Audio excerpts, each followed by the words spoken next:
situatë. E ke një këshill për politikën shqiptare në mes të kësaj situate, ndoshta askujt nuk i bie mendja për Shqipërinë, por qëndrimin që ne duhet mbajmë. Se jemi në pozicion delikat.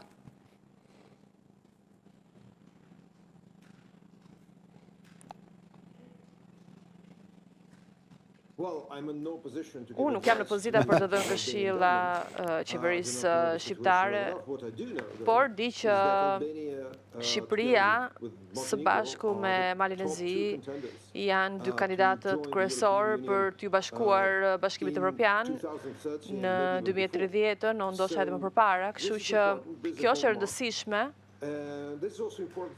Është e rëndësishme edhe për Bashkimin Evropian, sepse rajoni juaj është një rajon që ka shkaktuar mjaft probleme në shekullin e fundit, le të themi, në vitet e fundit. Pra kjo lëvizje drejt Bashkimit Evropian është shumë e rëndësishme, është parë nga shumë në Bruxelles si një pikë these në kontekstin geopolitik. Mendoj që është shumë e thjeshtë për shqiptarët, edhe për përfaqësues të tjerë të Evropës Qendrore, që të mbajnë kontaktet me Washingtonit, sepse Shqipëria, siç e thash, si Shtetet Baltike, po tregon që po jep një kontribut në kontekstin e buxhetit NATO-s, në kontekstin e mbrojtjes, dhe është e rëndësishme, është një antar aktiv i aleancës së NATO-s, kështu që dialogu midis Washingtonit dhe Tiranës është më pak i vështirë krahasuar Berlin, Washington, Paris, Washington, dhe mendoj që Shqipëria dhe shtetet tjera të Ballkanit Perëndimor janë në një pozicion më të mirë, në pozita më të mira me Washingtonin, dhe nuk do të ketë ndryshime të mëdha se takon Washingtonit karshi Tiranës. Okej, tani Konstantin dalim pak tek ajo që ndoshta do na marrë më shumë kohë analizë, ose më saktë kam lënë vetë për të marrë më shumë kohë. Rusia duket se është fituese më e madhe në këtë situatë. Është shkputur totalisht vëmendja nga ajo që përmendohet në Ukrainë. Vijon mbështesë Iranin, vijon shet naftë, janë liruar disa sanksione nga Shtetet Bashkuara të Amerikës. Pra duket se i vetmi që gëzohet nga kjo që përmendohet në lindjen mesme është Vladimir Putin. Më korrigjo dhe po pres analizën tënde.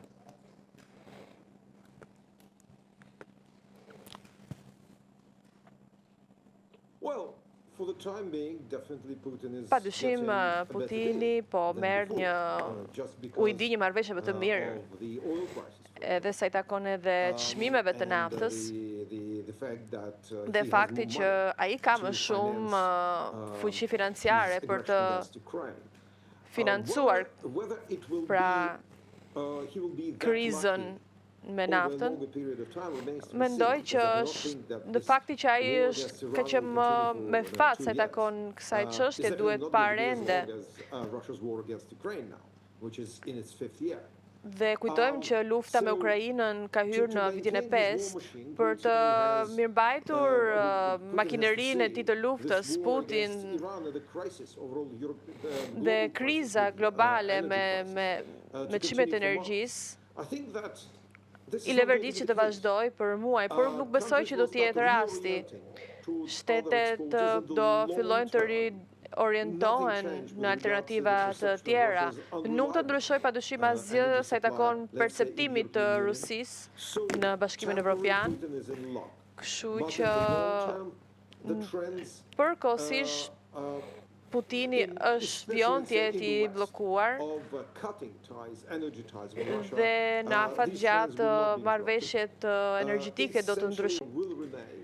Rusia do vijojë të ketë marrëdhënie tregtare me Kinën dhe Indinë. Me Indinë nuk jemi shumë të bindur sepse ka presione të tjera nga Washingtoni për të ndërprerë pra importet nga Rusia. Ka dhe faktorë të tjerë që impaktojnë luftën e Putinit, çështjet demografike, ineficienca e ushtrisë, fakti që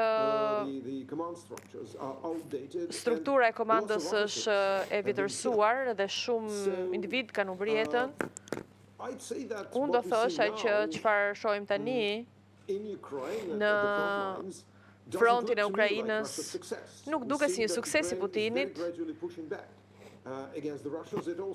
dhe ka pasur një impakt të madh me luftën me dron edhe se takon produksionit të prodhimit të naftës nga ana e brendshme e shtetit ka sinjale që ekonomia nuk është në pozicion të mira dhe qytetarët atje nuk e kuptojnë se ku po shkon me këtë luftë.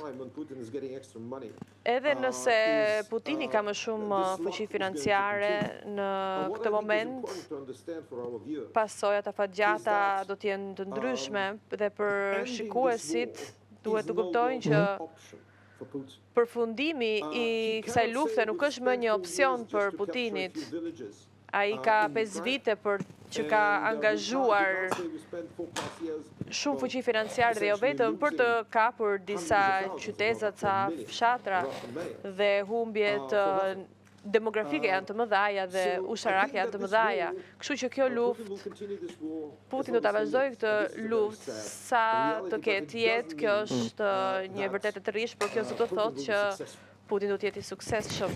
Dakor, Konstantin, por duket sikur duket paradoks, edhe Trump po ndihmon në këtë situatë për ta vijuar këtë me konfliktin e hapur, me përplasjen që ka me Bashkimin Evropian, ku Bashkimi Evropian u përgjigj me gjë monedhë, që nuk është një luftë e jona ajo që ndodh në Iran, siç Trump ju përgjigj për atë që ndodh mes Ukrainës dhe Rusisë.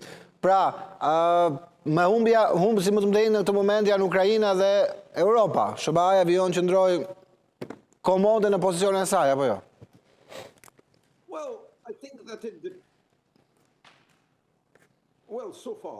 Deri tani, unë mendoj që ndryshimi takon Washingtonit, atitudi i Washingtonit nuk është pëlqyer edhe nga klasa amerikane politike dhe duke parë në zgjedhjet afatshkurtra elektorale do të ketë surpriza jo të këndshme për Partinë Republikane, por edhe sikur edhe nëse këto zgjedhje nuk do të krijojnë ndryshime të mëdha, mendoj që thjesht realizimi i qëndrimit të kësaj administratës nuk po shkon asgjë kundi. Dhe fakti që qëndrimet e kësaj administrate nuk janë prioritet për amerikanët, janë të tjera prioritete për amerikanët. Kështu që unë nuk do t'i përshkruaja Ukrainën dhe Bashkimin Evropian si humbës. Mendoj që evropianët edhe pa Shtetet e Bashkuara janë të aftë të ndihmojnë Ukrainën në mënyrë të rëndësishme dhe substanciale.